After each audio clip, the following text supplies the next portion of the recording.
BNS का पहला class है जो कि उत्तर प्रदेश एपीयू से रिलेटेड आपको क्वेश्चन बताने वाला हूँ जो कि एग्ज़ाम होने वाला है 22 मार्च को। तो पहला क्वेश्चन है, जब उपाधि जानबूझकर की गई हो और सामान्य प्रकृति में मृत्यु का कारण बनने के लिए पर्याप्त हो और मृत्यु हो जाए तो अपराध है। तो कौन सा अपराध है? हत्या का प्रयास, हत्या के असमान दोष, सदोष मानववध, हत्या, घोर उपाधि। तो इसमें कौन सा ऑप्शन सही है? तो इसमें कौन सा ऑप्शन सही है? हत्या। तो यहाँ पे आपका हत्या हो जाएगा सही ऑप्शन। दूसरा क्वेश्चन आपके सामने, गंभीर और अचानक प्रकोपन के अपवाद के संदर्भ में निम्नलिखित में से कौन सा सही है?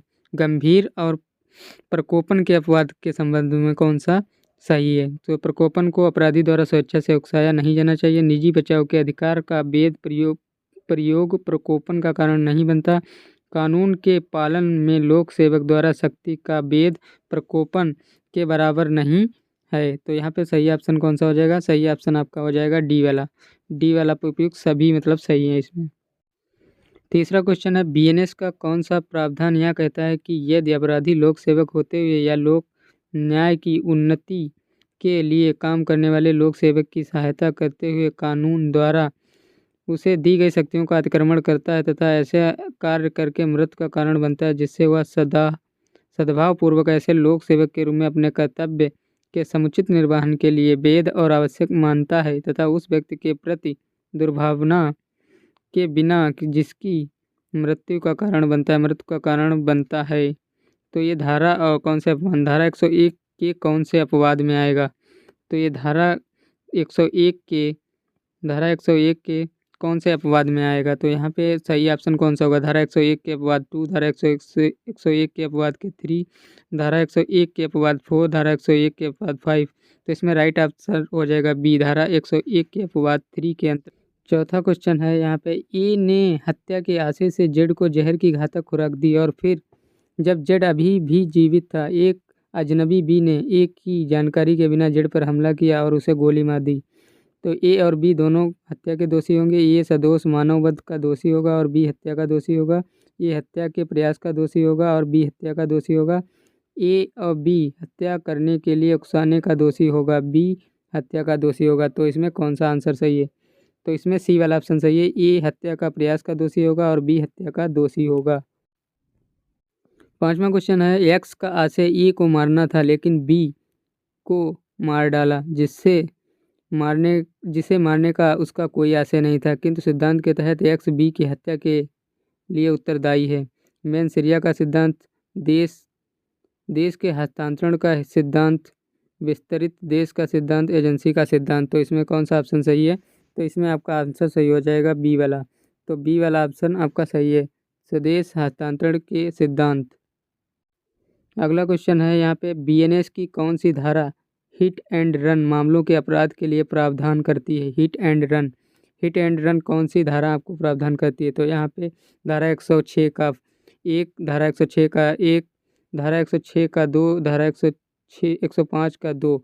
तो यहाँ पे धारा 106 का जो 2 है वो सही आंसर हो जाएगा। ऑप्शन नंबर आपका सी जो है वो करेक्ट हो जाएगा। ऑप्शन नंबर सी आपका आंसर करेक्ट हो जाएगा। नेक्स्ट क्वेश्चन है आपका, बीएनएस का कौन सा प्रावधान आर्थिक अपराध को परिभाषित करता है? बीएनएस का कौन सा प्रावधान आर्थिक अपराध को परिभाषित करता है? तो धारा 111 का स्पष्टीकरण फर्स्ट, धारा 111 का स्पष्टीकरण सेकेंड, धारा 111 का स्पष्टीकरण थर्ड, उपरोक्त में से कोई नहीं। तो इसमें कौन सा ऑप्शन सही हो जाएगा? इसमें आपका ऑप्शन सही हो जाएगा सी वाला, धारा 111 का स्पष्टीकरण थर्ड, ऑप्शन करेक्ट हो जाएगा। नेक्स्ट क्वेश्चन है आपका, संगठित अपराध सिंडिकेट से तात्पर्य ऐसे कितने व्यक्तियों के समूह से है जो अकेले या संयुक्त रूप से सिंडिकेट या गिरोह के रूप में कार्य करते हैं और किसी भी निरंतर गैरकानूनी गतिविधियों में लिप्त हैं? 5 या अधिक, 2 या अधिक, 10 या अधिक, 7 या अधिक। तो इसमें ऑप्शन आपका कौन सा सही हो जाएगा? इसमें आपका बी वाला ऑप्शन सही हो जाएगा। 2 या 2 से अधिक व्यक्ति जब जो है लिप्त होते हैं तो ये जो है संगठित अपराध हो जाता है। नेक्स्ट क्वेश्चन है आपका, आतंकवादी कृत्य करने पर क्या सजा दी जाती है यदि ऐसा अपराध के परिणाम स्वरूप किसी व्यक्ति की मृत्यु हो जाती है?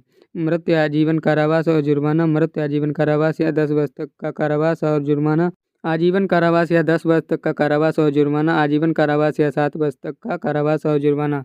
तो इसमें आपका सही हो जाएगा मृत्यु, आजीवन कारावास या जुर्माना।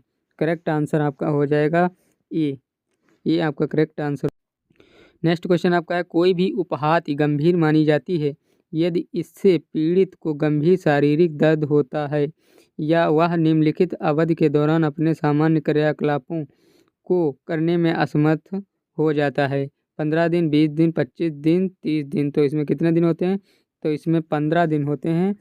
ऑप्शन नंबर आपका फर्स्ट सही हो जाएगा।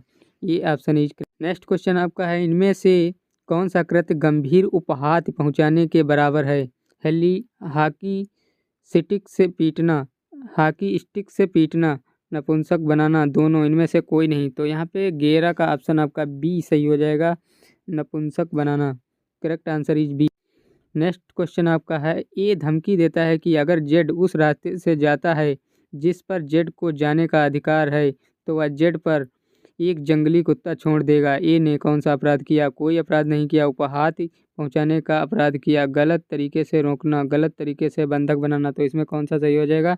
इसमें आपका हो जाएगा गलत तरीके से रोकना। तो यहाँ पे सी वाला ऑप्शन इज करेक्ट। नेक्स्ट आपका क्वेश्चन है, ये जेड को दीवार से घिरे स्थान के भीतर ले जाता है और जेड को अंदर बंद कर देता है। इस प्रकार जेड को किसी भी दिशा में आगे बढ़ने से रोका जाता है। ये द्वारा निम्नलिखित में से कौन सा अपराध किया गया? गलत तरीके से बंधक बनाया गया है। C is correct answer. Next question है आपका, ई कार से दिल्ली से आगरा जा रहा था। बी रास्ते में उसे मिला और मथुरा तक लिफ्ट मांगी जो एक मध्यवर्ती शहर था। ए ने उनका अनुरोध स्वीकार कर लिया लेकिन मथुरा पहुंचाने पर उसके बार बार अनुरोध के बावजूद बी को वहां नहीं छोड़ा। बी को उसकी इच्छा के विरुद्ध आगरा ले जाया गया। ये किस अपराध का दोषी नहीं? ये किसी अपराध का दोषी नहीं है। ये अपहरण के अपराध का दोषी है। ये सदोष प्रतिरोध के अपराध का दोषी है। ये आपराधिक बल का प्रयोग करने का दोषी है। तो इसमें राइट आंसर हो जाएगा आपका, राइट आंसर हो जाएगा ये सदोष प्रतिरोधक के अपराध का दोषी है। तो C is correct answer. Next question है आपका, ए जेड पर अपनी मुट्ठी हिलाता है या आशय रखते हुए या जानते हुए कि वह ऐसा करके जेड को यह विश्वास दिला सकता है कि ये जेड पर प्रहार करने वाला है। ए ने अपराध किया। बल का प्रयोग, आपराधिक बल का प्रयोग, हमला, बल और हमला दोनों का प्रयोग किया। तो इसमें आप हो जाएगा यहाँ पे हमला। तो C is correct answer. Next question है, ये जानबूझकर किसी महिला की सहमति के बिना उसका घूंघट खींचता है या आशय रखते हुए या यह जानते हुए कि वह ऐसा कार्य करके उसे उपहाति पहुंचा सकता है, डरा सकता है या परेशान कर सकता है। ये दोषी है। छेड़छाड़, बल, आपराधिक बल, हमला। तो सी इज करेक्ट आंसर, आपराधिक बल का प्रयोग किया। नेक्स्ट क्वेश्चन है, किस मामले में यह कहा गया कि सभी मर्डर कैपेबल होमिसाइड होते हैं लेकिन सभी कैपेबल होमिसाइड मर्डर नहीं होते? स्टेट बनाम रघुवर सिंह, स्टेट बनाम एमपी बनाम कालिया, रेग बनाम गोविंदा, बिरसा सिंह बनाम स्टेट। तो इसमें राइट आंसर हो जाएगा, राइट आंसर हो जाएगा आपका स्टेट ऑफ एमपी बनाम Kalika. Correct answer is B, B is correct answer. किस मामले में आशय बनाम ज्ञान का परीक्षण स्पष्ट किया गया? बांसदेव बनाम स्टेट ऑफ PIPSU, राज्य बनाम रायबरपुड़िया, स्टेट बनाम राम बहादुर, बच्चन सिंह बनाम पंजाब राज्य। तो इसका करेक्ट आंसर हो जाएगा आपका राज्य बनाम रायपुड़िया। तो B is correct answer. Next question है, किस केस में सुप्रीम कोर्ट ने शारीरिक उपहाति जो सामान्य रूप से मृत्यु का कारण बन सकती है की कसौटी दी? State of Rajesh Gautam, Birsa Singh versus state of Punjab, Machhi Singh versus state of Punjab, Tukaram versus state of Maharashtra. तो यहाँ पे राइट आंसर आपका हो जाएगा, राइट आंसर आपका हो जाएगा बी, बरसा Singh versus state of Punjab. किस केस में रे स्टेट ऑफ रेयर सिद्धांत को स्थापित किया गया? किस केस में रेयर सेट ऑफ रेयर सिद्धांत को स्थापित किया? बच्चन सिंह बना पंजाब राज्य, राजेंद्र प्रसाद वर्सेस स्टेट, कहर सिंह वर्सेस दिल्ली एडमिनिस्ट्रेटर, दिल्ली प्रशासन, स्टेट वर्सेस नल्लानी। तो आपका इसमें राइट आंसर हो जाएगा Bachchan Singh versus state of Punjab. Next question है, किस केस में कहा गया कि व्यक्तिगत रूप से घातक ना हो ऐसी कई चोटें मिलकर मृत्यु का कारण बन सकती हैं? पलानी, गोर्डन बनाम इम्पेरर, फिर दूसरा है महादेव, हरी लोके बनाम महाराष्ट्र राज्य, अंड अंड बनाम राजस्थान, पुलिचेला नागराजू बनाम आंध्र प्रदेश राज्य। तो इसमें राइट आंसर आपका हो जाएगा अंडा बनाम राजस्थान राज्य, अंडा versus state of Rajasthan. Next question है आपका, कौन सा केस दहेज मृत्यु और मृत्यु कारक उपहाति से संबंधित है? तो कंस राज बना पंजाब राज्य, अरुणा सनबाग केस, शंकर लाल बना मध्य प्रदेश राज्य, राजवाला बना राज्य, राजवाला वर्सेस स्टेट। तो इसमें राइट आंसर आपका हो जाएगा ई, कंस राज बना पंजाब राज्य। नेक्स्ट क्वेश्चन है आपका, किस केस में आँख की उपहाति और स्थायी हानि को गंभीर उपहाति माना गया?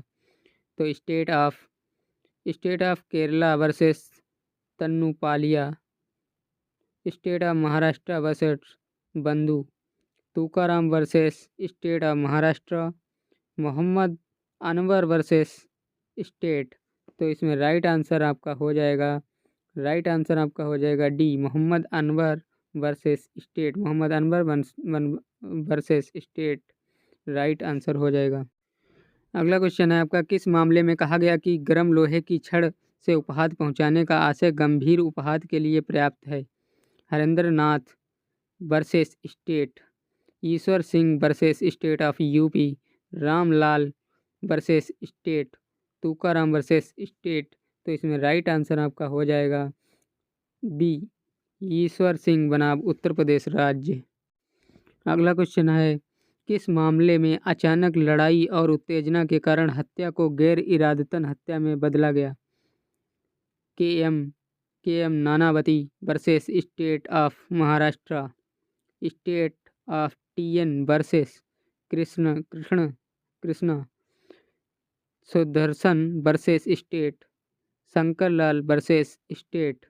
इसमें राइट आंसर आपका हो जाएगा K M Nanavati versus state of Maharashtra. Next और आखिरी क्वेश्चन, किस मामले में न्यायालय ने ज्ञान की परिभाषा को गैर इरादतन हत्या के लिए पर्याप्त माना? Thangaiya versus state, Bansdev versus state of PEPSU, Harjeet Singh versus state, Ram Prasad versus state. तो इसमें राइट आंसर आपका हो जाएगा B, Bansdev versus state of PEPSU। आज का सेशन यहीं तक। सो थैंक यू, मिलते हैं अगले वीडियो में, तब तक के लिए बाय।